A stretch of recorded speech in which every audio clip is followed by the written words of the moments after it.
멜 깁슨이 조 로건 팟캐스트에 출연해서 영화 패션 오브 크라이스트의 속편에 대해 이야기했어요. 그 영화는 정말 훌륭했지만 관객들의 반발이 있었던 것 같아요. 성경, 복음서 등 사람들이 잘 아는 여러 책들이 등장하잖아요. 만약 단 한 번의 대화로 할리우드가 숨기려 했던 모든 것이 드러난다면 어떨까요? 멜 깁슨이 조 로건과 만나 영화 패션 오브 크라이스트에 대해 이야기하기 시작했을 때 말이죠. 지금 부활을 소재로 한 영화를 만들 때 당신에게도 그런 의무감이 있습니다. 패션 오브 크라이스트를 만들 때와 마찬가지로 이 영화는 심오한 이야기를 다루고 있죠. 다만 분위기가 달라졌을 뿐입니다. 농담이 멈췄다. 방안은 고요해졌다. 대통령, 전투기 조종사, 내부 고발자들의 고백을 들어본 적 있는 진행자는 눈에 띄게 동요했다. 깁슨이 공개한 내용은 마케팅이나 향수 혹은 단순히 논란을 일으키기 위한 것이 아니었습니다. 물론 반대 의견이 많았죠. 그리고 저는 잘 모르겠습니다. 제 생각에 만약 그 주제를 다루게 된다면 뭔가 무겁고 오랫동안 마음에 걸리는 부분이 있을 거예요.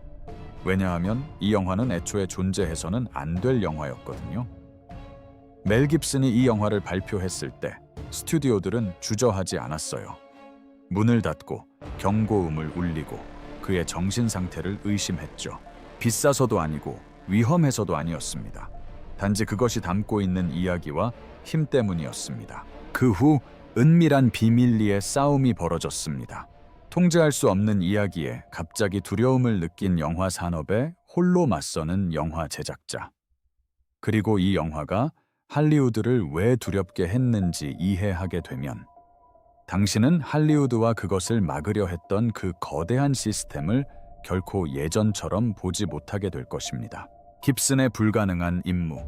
깁슨이 진정으로 무엇을 만들려고 했는지 이해하기 위해 처음으로 돌아가 보겠습니다.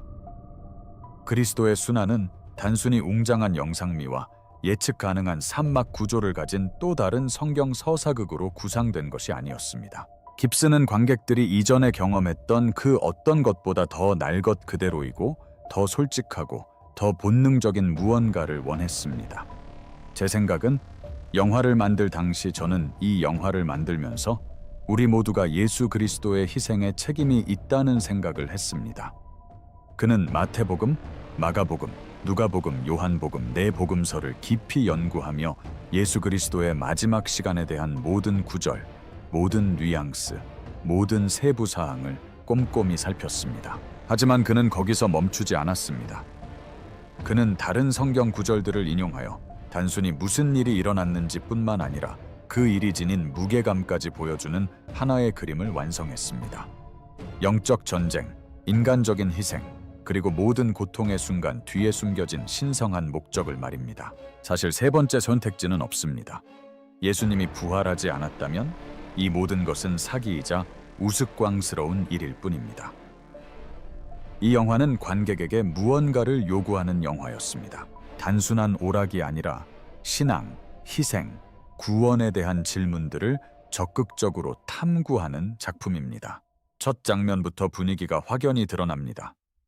겟세마네 동산에서 사방에서 어둠이 몰려오고 예수님은 무릎 꿇고 기도하시는데 그의 가장 가까운 제자인 베드로, 야고보, 요한은 잠에 빠져 있습니다.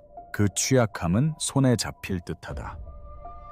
하나님의 아들이시며 완전한 신성이시면서 동시에 완전한 인간이신 그분께서 인류 죄악의 무게에 짓눌려 땀방울을 흘리고 계신다. 그때 대적자, 사탄이 그림자 속에서 스며들어 의심과 유혹을 속삭인다. 뱀이 나타나자 예수님께서는 그 머리를 발꿈치로 짓밟으셨습니다. 이는 창세기, 즉 구원의 첫 번째 약속을 떠올리게 하는 의도적인 장면입니다. 주님께서는 골고타에서 뱀의 머리를 짓밟으셨고 사탄의 모든 권세를 빼앗으셨습니다. 모든 장면 하나하나에 의미가 가득하고 그림자 하나하나에 의도적인 배치가 담겨 있으며 대사 한 줄 한 줄이 신학적 깊이를 담아내도록 신중하게 선택되었다. 이 영화는 팝콘을 먹으며 가볍게 즐기는 영화가 아니다. 몸을 앞으로 기울이고 집중하며 자신보다 더 큰 무언가를 되새겨보도록 요구하는 영화다. 하지만 깁스는 이러한 예술적 비전을 구축하는 동시에 여러 방면에서 힘겨운 싸움을 벌이고 있었습니다. 로건과의 대화에서 깁스는 할리우드가 기독교적 이야기를 다루는 방식에 대해 폭로했는데 그 내용은 충격적이었습니다. 그는 대부분의 사람들이 공개적으로 이야기하지 않는 이중잣대, 즉 하나의 패턴을 발견했습니다. 다른 종교 전통을 다룬 영화들은 대개 존중받는 대우와 세심한 처리, 섬세한 묘사를 받았습니다. 하지만 기독교 이야기는 어땠을까요? 회의적인 시선과 심지어 적대적인 태도로 접근하는 경우가 많았습니다. 이러한 작품들은 구식이고 너무 진지하고 현대 관객과 동떨어져 있다는 이유로 외면당했습니다. 깁스는 이러한 저항을 직접 느꼈다. 오스카상을 수상한 감독의 프로젝트에 자금을 지원하기 위해 앞다투어 나서야 할 스튜디오들이 갑자기 주저하기 시작했다. 수년간 함께 일해온 동료들도 그와 거리를 두기 시작했다. 메시지는 분명했다. 이 이야기는 환영받지 못했고 이 이야기를 하려는 사람 또한 마찬가지였다. 깁슨의 가톨릭적 배경을 고려할 때 이 영화는 단순한 직업적 야망이 아니라 개인적인 사명이었다. 굉장히 야심찬 작품이에요. 그게 제가 말씀드릴 수 있는 전부입니다. 쓰는데 시간이 꽤 오래 걸렸어요. 정말 야심찬 작품이고 천사들의 타락부터 마지막 사도의 죽음까지를 다루고 있습니다. 그는 더 안전하고 업계 관계자들이 받아들이기 쉬운 방향으로 사업 방향을 바꾸는 것이 현명한 사업적 선택이었을지라도 그 선택을 포기할 수 없었습니다. 그의 신념은 그에게 앞으로 나아가라고 자신의 경력, 명성, 재정 상태에 어떤 결과가 따르더라도 이 영화를 만들라고 요구했습니다. 그리고 그는 실제로 그렇게 했습니다. 전통적인 자금 조달이 어려워지자 종종 자비로 프로젝트를 진행했고 그의 비전을 공유하고 논란을 두려워하지 않는 신념을 가진 사람들을 모아 팀을 구성했습니다. 이러한 거센 반대 여론 속에서 예상치 못한 결과가 탄생했습니다. 역사상 가장 높은 흥행 수익을 올린 R등급 영화 중 하나가 된 이 영화는 할리우드가 아무도 원하지 않는다고 주장했던 바로 그런 대담하고 타협 없는 스토리텔링을 관객들이 갈망하고 있음을 증명했습니다. 깁슨의 영화 불가능한 임무에서 깁슨과 로건의 대화는 더욱 어두운 방향으로 흘러갔는데 그의 영화에 대한 반대만이 그가 폭로하고자 했던 유일한 비밀이 아니었기 때문입니다. 깁슨은 자신이 사랑하는 기관인 가톨릭 교회와 그 유서 깊은 벽 뒤에 숨겨진 고통스러운 진실에 대해 이야기하기 시작했습니다. 깊은 가톨릭 전통 속에서 자란 그에게 이러한 고백은 결코 쉽지 않았습니다. 교회는 위안, 공동체, 그리고 영원한 무언가와의 연결을 상징했기 때문입니다. 하지만 깁슨은 부패에 침묵하는 것은 헌신이 아니라 공모라는 사실을 깨달았다. 그는 시어도어, 맥케릭이나 워월 추기경처럼 끔찍한 학대를 은폐하면서 막대한 영적 권위를 누렸던 인물들에 대해 조심스럽지만 분명하게 이야기했다. 아이들이 피해를 입었지만 정의는 실현되지 않았고 가해자들은 보호받고 다른 교구로 전출되고 책임을 회피하기 위한 법적 술수가 난무했다. 깁슨의 실망감은 최고위층에까지 미쳤다. 그는 프란치스코 교황이 투명성과 개혁의 새로운 시대를 대표할 것이라고 기대했었다. 이 책은 프란치스코 교황이 역사를 바라보는 개인적인 시각, 즉 전쟁과 경제 위기로 인한 인간의 고통이 그의 삶과 세계관을 어떻게 형성했는지를 보여준다. 그러나 오히려 기존의 제도적 자기 보존 행태만 더 많이 발견하게 되었다. 사랑과 희생이라는 급진적인 메시지로 시작했던 교회는 여러 면에서 취약한 자들을 섬기기보다는 자신을 보호하는 데 더 관심이 많은 또 다른 권력 구조로 변질되어 있었다.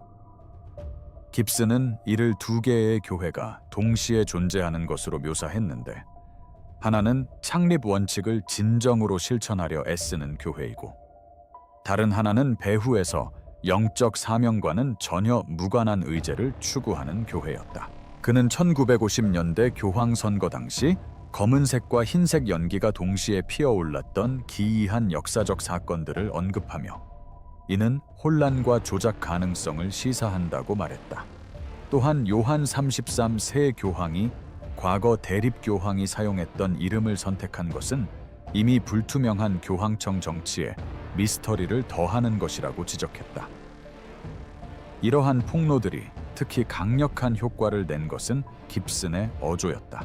이건 단순히 분노에 찬 비난이나 음모론이 아니었습니다. 이건 슬픔이었습니다. 자신이 사랑했던 기관이 스스로의 이상에 부합하지 못하는 모습을 지켜보는 슬픔이었습니다. 그는 바티칸이 마치 주권 국가처럼 기능하기 때문에 책임 추궁이 거의 불가능하다고 지적했습니다.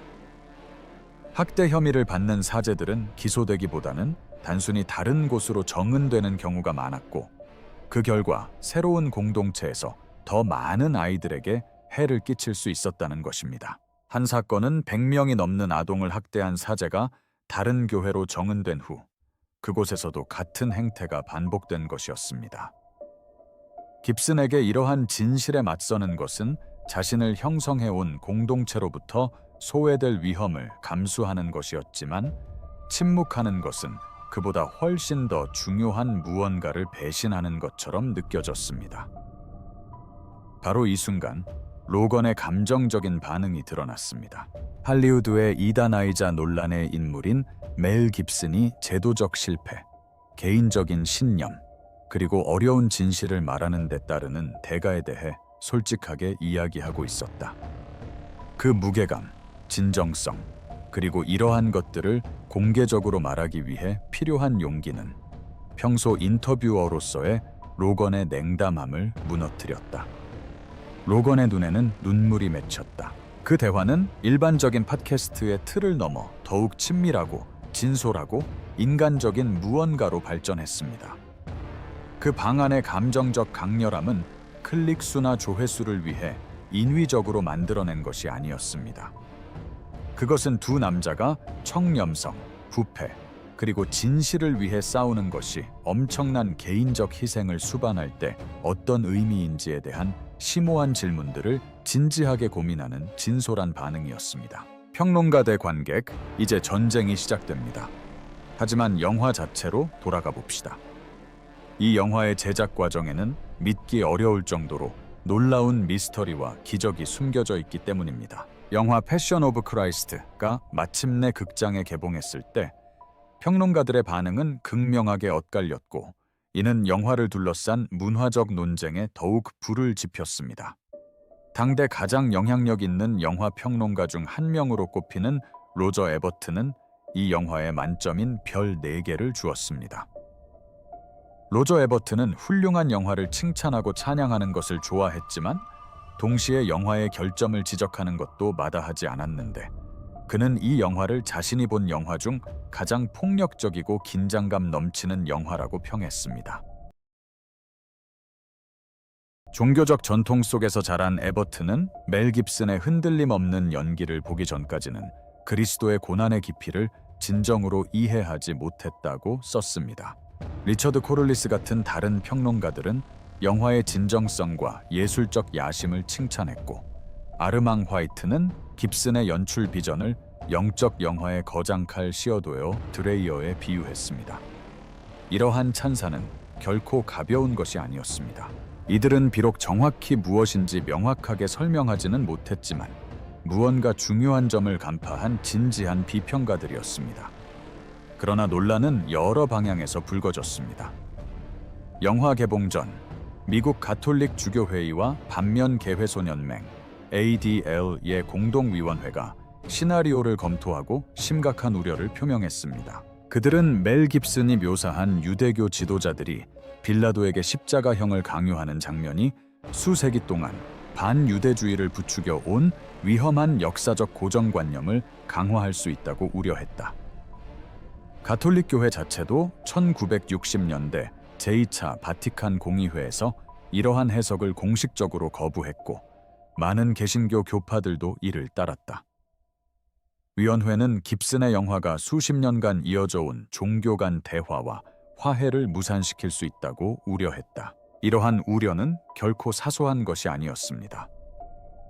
역사는 그러한 이야기들이 어떻게 박해, 폭력, 증오를 정당화하는 무기로 이용되어 왔는지 보여주었습니다. 깁슨은 특정 집단을 지목하려는 것이 아니라 그리스도의 죽음에 대한 인류 전체의 책임을 보여주려는 의도였다고 주장했지만, 이 논쟁은 이 이야기를 재해석하는 것이 얼마나 민감한 문제인지 여실히 드러냈다. 일부 학자들은 깁슨이 유다가 악령에 씌인 아이들에게 시달리는 장면처럼 성경적 또는 역사적 근거가 없는 장면들을 포함시켰다고 지적하기도 했다. 이에 대해 깁슨은 단호하게 대응했다. 이 작품은 다큐멘터리적 재현이 아니라 영적인 진리를 전달하기 위한 예술적 해석이었다.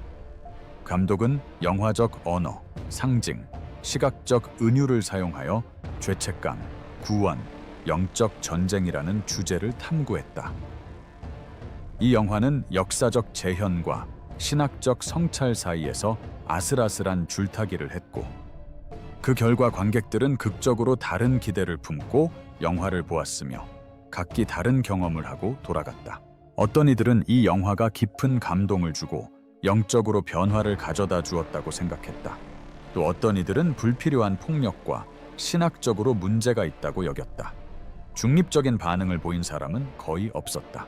영화를 둘러싼 논쟁의 격렬함은 오히려 대중의 관심을 증폭시켰다. 종교 영화를 볼 생각조차 하지 않았던 사람들도 갑자기 직접 판단해야 한다는 압박감을 느꼈다. 교회 단체들은 단체 관람 행사를 조직하기도 했다. 종교 지도자들은 설교를 통해 이 작품의 신학적 의미를 분석했고, 언론 매체들은 모든 장면, 모든 선택, 모든 함의를 낱낱이 파헤치는 수많은 기사를 쏟아냈다. 깁슨은 긍정적이든 부정적이든 결코 무시할 수 없는 반응을 불러일으키는 작품을 만들어내는데 성공했다. 안전하고 대중의 관심을 끌기 위해 누구에게도 불쾌감을 주지 않고 아무런 도전도 하지 않는 콘텐츠가 점점 더 지배하는 엔터테인먼트 업계에서 그리스도의 순환은 의도적인 도발이자 합의보다 신념을 중시하는 예술적 선언이었습니다. 번개와 기적. 그리스도의 순환의 제작 과정은 결코 평범하지 않았습니다. 이 작품은 영화 제작과 초자연적인 현상의 경계가 모호해지는 것처럼 보였습니다. 예수 역을 맡은 짐 캐비젤은 역할의 진정성을 불어넣기 위해 극심한 육체적 고통을 감수했습니다.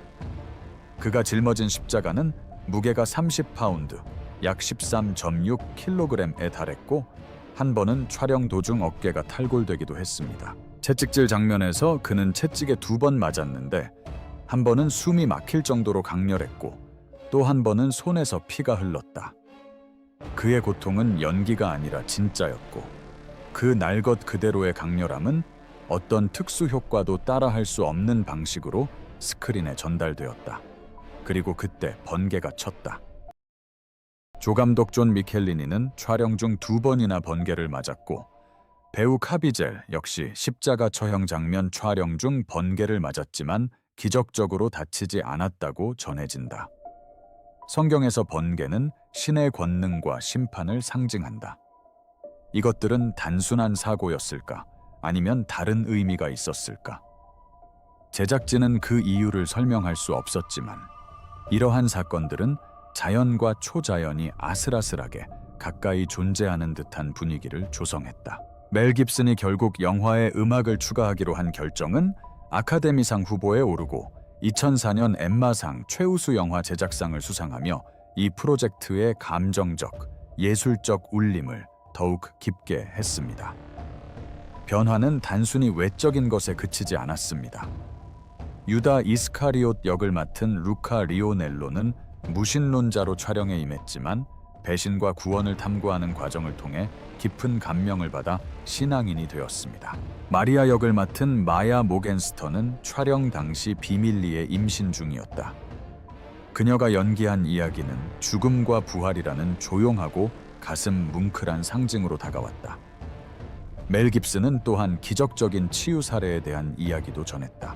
중증 간지를 앓던 6세 소녀는 촬영 후 한 달 동안 발작이 없었고 다른 사람들은 잃었던 감각을 되찾았다고 합니다. 신의 개입이든 우연이든 심리적 변화든 이러한 사건들은 출연진과 제작진에게 영화 그 이상의 무언가에 참여하고 있다는 느낌을 주었습니다. 한 장면은 멜 깁슨의 비전을 완벽하게 구현합니다. 십자가형 후 예수의 시신이 마리아의 품에 안기는 장면은 성 베드로 대성당의 미켈란젤로의 피에타를 떠올리게 합니다. 이 장면은 슬픔과 은혜, 파괴와 존엄, 인간적인 고통과 신성한 목적을 모두 담아냅니다. 이는 영화에서 가장 상징적이고 감동적인 순간 중 하나가 되었으며 종교적 전통을 초월하여 모성애, 상실, 희망이라는 보편적인 주제를 이야기합니다. 모든 타격, 모든 고통, 모든 변화 속에서 그리스도의 순환은 단순한 영화 그 이상이 되었습니다. 그것은 하나의 경험이자 예술과 신앙, 그리고 현실이 누구도 예상치 못했던 방식으로 얽혀든 하나의 현상이 되었습니다. 할리우드의 예측은 틀렸습니다. 모든 논란에도 불구하고, 혹은 어쩌면 그 논란 덕분에 그리스도의 순환은 엄청난 규모의 관객들과 소통했습니다. 이 영화는 전 세계적으로 6억 달러 이상의 수익을 올리며 역대 최고 흥행 R 등급 영화 중 하나가 되었고, 할리우드의 회의적인 시각에도 불구하고 진지한 종교 영화에 대한 수요가 여전히 강하다는 것을 증명했습니다. 사람들은 한 번만 보고 마는 것이 아니었습니다. 가족, 교회 단체, 친구들을 데리고 여러 번 다시 찾아와 모두가 이야기하는 이 영화를 직접 확인했습니다. 이 영화는 문화적 현상이 되어 신앙, 폭력, 예술, 그리고 이 세 가지의 교차점에 대한 담론을 불러일으켰습니다. 구원의 대가, 고통의 현실, 그리고 희생의 힘을 관객들에게 일깨워 주었습니다. 호불호가 갈리긴 했지만 그 영향력은 누구도 부인할 수 없었습니다. 상업적 성공은 깁슨의 직감을 입증했고 할리우드 경영진과 실제 관객 사이의 괴리를 드러냈다. 업계 관계자들은 종교적 콘텐츠는 흥행에 실패할 것이며 현대 관객들은 이미 그런 구시대적인 관심사를 넘어섰다고 주장했지만 흥행 성적은 정반대였다. 수백만 명의 사람들이 의미, 목적, 초월과 같은 궁극적인 질문을 다루는 깊이 있는 영적 콘텐츠를 갈망했던 것이다. 그들은 단순히 오락거리가 아닌 생각할 거리와 감정을 불러일으키는 영화를 원했습니다. 멜 깁슨은 그런 관객층이 존재한다는 믿음에 자신의 경력과 재산을 걸었고 그 믿음은 놀랍도록 현실이 되었습니다. 영화의 영향력은 단순한 티켓 판매량을 훨씬 뛰어넘었습니다. 이 책은 교회, 회당, 이슬람 사원, 그리고 일반 가정에서 희생의 본질, 고통의 현실, 그리고 구원의 가능성에 대한 수많은 논쟁을 불러일으켰습니다. 목사들은 이 책을 교육 도구로 활용했고 신학자들은 이 책의 타당성을 놓고 토론했습니다. 가족들은 아이들이 그토록 잔혹한 폭력 장면을 봐도 될지 여부를 놓고 고심했다. 대학 강의에서는 그 문화적 의미를 분석했다. 이 영화는 하나의 문화적 이정표가 되었고 신앙, 예술, 그리고 그 둘의 교차점에 대한 지속적인 논의에서 중요한 참고점이 되었다. 심지어 그 영화를 보지 않은 사람들조차도 그 영화가 광범위한 문화적 담론에 미친 영향에서 벗어날 수 없었다. 멜 깁슨의 업적은 단순히 성공적인 영화를 만든 데 그치지 않았다. 그것은 관객들이 위험을 감수하고 관습에 도전하는 대담하고 타협 없는 예술적 비전을 갈망한다는 것을 보여준 것이었다. 속편, 리부트, 그리고 위원회에서 기획한 안전한 선택지가 점점 더 많아지는 시대에 패션 오브 크라이스트는 독창적인 예술적 비전이 여전히 중요하며 확신이 계산을 이겨낼 수 있고 때로는 가장 논란이 많은 길이 가장 의미 있는 목적지로 이어진다는 것을 증명했습니다. 그렇다면 다음 작품은 무엇일까요? 멜 깁슨은 패션 오브 크라이스트를 정의했던 주제들을 아직 끝내지 않았습니다. 조 로건과의 인터뷰에서 그는 시나리오 작가 랜달 월리스와 함께 6에서 7년 동안 훨씬 더 야심찬 프로젝트, 즉 부활에 관한 영화를 개발해왔다고 밝혔습니다. 이 영화는 기존의 선형적인 방식이 아닌 선과 악의 싸움을 우주적으로 탐구하는 작품이라고 설명했습니다. 처음에는 좀 혼란스러웠지만 나중에는 정말 잘 이해하게 되었습니다.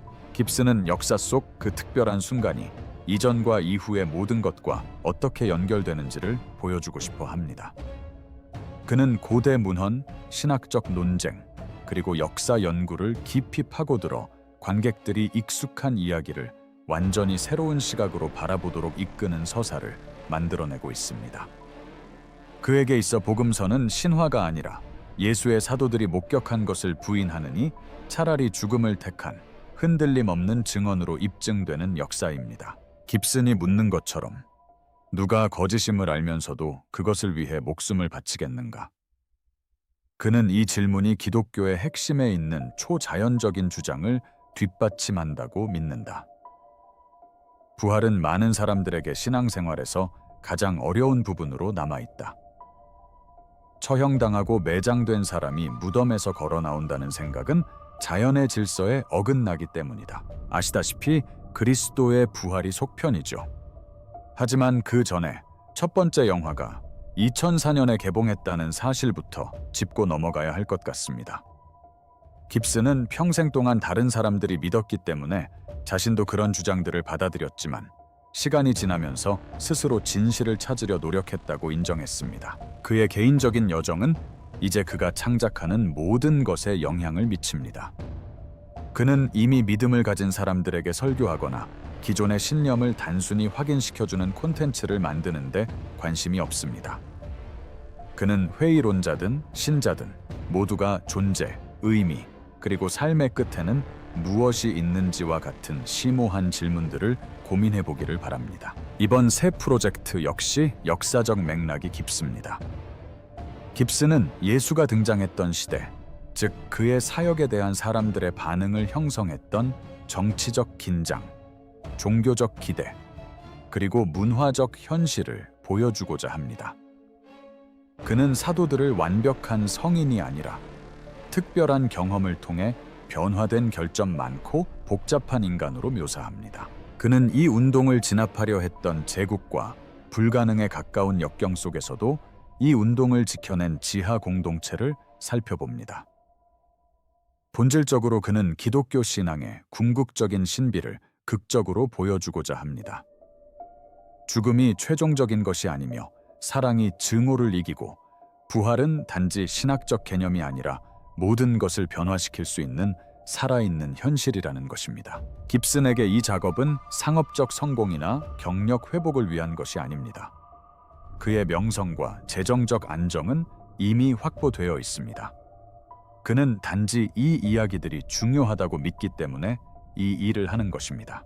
그는 어떤 진실은 반드시 알려져야 한다고 믿기 때문에 비판, 논란, 그리고 업계의 저항에 기꺼이 맞설 용의가 있다. 로건과의 인터뷰는 깁슨의 확고한 신념을 드러냈다. 게스트에게 날카로운 질문을 던지기로 유명한 로건은 깁슨의 솔직함과 진솔함에 깊은 감명을 받았다. 이것은 유명인이 제품을 홍보하는 것이 아니라 예술가가 자신이 왜 작품을 만드는지, 무엇이 그를 움직이게 하는지, 그리고 자신이 믿는 이야기를 위해 무엇을 희생할 용의가 있는지를 설명하는 자리였습니다. 멜 깁슨은 자신이 사랑하는 교회의 제도적 부패를 폭로하는 것부터 촬영장에서 일어난 초자연적인 사건들을 이야기하는 것까지 압도적인 역경 속에서도 비전을 추구하는 데 따르는 위험과 결과를 있는 그대로 드러냈습니다. 이 이야기는 단순히 영화에 관한 것이 아니라 신앙, 진실성, 그리고 홀로 설 용기에 관한 것입니다. 이 작품은 할리우드나 종교를 넘어선 질문들을 던집니다. 기관들이 진실을 억압할 때 누가 목소리를 낼까요? 이야기가 침묵당할 때 누가 그 이야기를 전할까요? 그리고 신념과 편의가 충돌할 때 누가 안락함보다 용기를 선택할까요? 깁슨의 작품은 어떤 이야기는 모든 희생을 감수할 가치가 있으며 어떤 진실은 숨겨질 수 없다는 것을 일깨워줍니다. 그렇다면 조 로건을 눈물 짓게 한 숨겨진 진실은 무엇일까요? 그것은 단 하나의 폭로가 아니라 여러 폭로가 쌓여 만들어진 것이었습니다. 멜 깁슨이 영화 그리스도의 순환을 제작하면서 이 이야기가 세상에 알려지기를 원하지 않는 영화 산업계에 거의 홀로 맞서 싸워야 했다는 사실. 그가 사랑했던 교회가 학대와 부패라는 어두운 비밀을 숨기고 있었다는 사실. 그리고 촬영 중 이성적으로 설명할 수 없는 초자연적인 사건들이 발생했다는 사실. 진정한 신념으로 만들어진 예술은 상업적인 오락으로는 결코 할 수 없는 방식으로 삶을 변화시킬 수 있다는 진실. 믿음은 때때로 고통을 의미하고, 솔직하게 말하는 것은 모든 것을 걸어야 하는 위험을 감수하는 것이며, 어떤 이야기는 그것을 전하기 위해 필요한 모든 희생을 정당화할 만큼 중요하다는 진실. 이러한 진실들은 냉소적인 시대의 소음을 뚫고 조 로건과 그의 수백만 청취자들에게 진정성이 여전히 존재하고, 사람들이 여전히 이윤을 넘어선 이유로 예술을 창조하며, 믿음은 여전히 산을 움직일 수 있고, 때로는 가장 논란이 되는 이야기가 가장 절실하게 들려야 할 이야기라는 사실을 일깨워 주었습니다. 멜 깁슨이 영화 패션 오브 크라이스트를 통해 보여준 여정과 부활이라는 주제를 탐구하는 그의 지속적인 작업은 타협이나 안전한 길을 택하지 않고 타인이 어떤 이야기를 해야 하는지 결정하도록 내버려두지 않겠다는 그의 의지를 보여줍니다. 이는 위대한 예술은 종종 고난 속에서 탄생하며, 신념이 타인의 인정보다 중요하고 어려운 진실을 말하는 데에는 소수의 사람만이 가진 용기가 필요하다는 것을 일깨워줍니다. 영화 자체는 개봉 후 20년이 넘도록 여전히 논란의 여지가 많습니다. 어떤 이들은 이 영화를 심오한 예술적, 신학적 의미를 지닌 영적 영화의 걸작으로 여깁니다. 반면 폭력성, 역사적 왜곡, 그리고 해로운 고정관념을 강화할 가능성 때문에 문제점을 지적하는 이들도 있습니다. 두 관점 모두 나름의 타당성을 지니고 있습니다. 위대한 예술 작품은 종종 강렬한 반응을 불러일으키는데, 이는 쉽게 간과하거나 분류할 수 없는 마음 깊은 곳을 건드리기 때문입니다. 영화 그리스도의 순환은 관객들에게 고통, 희생, 그리고 구원의 대가에 대한 불편한 현실을 직면하게 합니다. 이 영화는 손쉬운 해답이나 편안한 위안을 제시하지 않습니다. 오히려 이 작품은 인간 본성, 신의 목적, 그리고 구원의 대가에 대한 어려운 질문들을 깊이 고민하게 만듭니다. 만약 이 이야기가 당신의 마음을 움직였다면, 신앙, 예술 또는 신념의 대가에 대해 새로운 시각으로 생각하게 만들었다면, 멜 깁슨은 자신이 의도했던 바를 정확히 이뤄낸 것입니다. 그는 결코 외면할 수 없고 몰입을 요구하며 진정한 감정적, 지적 반응을 불러일으키는 작품을 창조해냈습니다. 당신이 그의 신학적 견해에 동의하든, 그의 예술적 선택을 높이 평가하든, 그의 신앙적 신념을 공유하든, 그의 작품이 제기하는 질문들을 기꺼이 고민해 보려는 자세가 더 중요합니다. 참여하고 질문하고 깊이 느끼려는 그 자세야말로 오락을 예술로, 관람을 경험으로 바꾸는 원동력입니다. 멜 깁슨과 조 로건의 대화는 대부분의 유명인 인터뷰에서는 찾아볼 수 없는 진실의 여러 겹을 드러냈습니다. 이 영화는 모든 논란의 여지가 있는 영화 뒤에는 투쟁과 희생, 그리고 흔들림 없는 비전에 대한 헌신이라는 인간적인 이야기가 숨어 있음을 보여주었습니다. 또한 우리가 신뢰하는 기관조차도 드러낼 가치가 있는 부패를 품고 있을 수 있음을 일깨워 주었고, 현실에는 유물론적 틀로는 완전히 설명할 수 없는 불가사의가 존재한다는 것을 시사했습니다. 무엇보다 중요한 것은 아무리 강인하고 논란이 많은 인물이라 할지라도 진솔한 취약성을 드러내는 것이 사람들의 마음을 움직이고 생각을 열어주는 힘을 가지고 있다는 것을 보여주었다는 점입니다. 멜 깁슨이 공유한 진정한 비결은 단순히 영화에 대한 세부적인 이야기가 아니라 확신을 가지고 창작한다는 것, 필요할 때는 홀로 설 수 있다는 것, 그리고 반대나 논란, 그 어떤 대가를 치르더라도 침묵시킬 수 없을 만큼 중요한 진실을 담고 있는 이야기가 있다는 것을 보여주는 것이었습니다. 계산적인 메시지와 신중한 이미지 관리가 판치는 세상에서 그러한 날 것 그대로의 솔직함은 여전히 혁명적이고 강력하며 가장 냉담한 인터뷰어조차 눈물 짓게 할 만큼 감동적입니다. 숨겨진 진실은 더 이상 숨겨져 있지 않습니다. 기꺼이 보고 듣고 의미 있는 이야기, 값비싼 대가를 치르는 이야기, 모든 것을 바꾸는 이야기에 의해 변화될 준비가 된 사람이라면 누구든 그 진실을 접할 수 있습니다.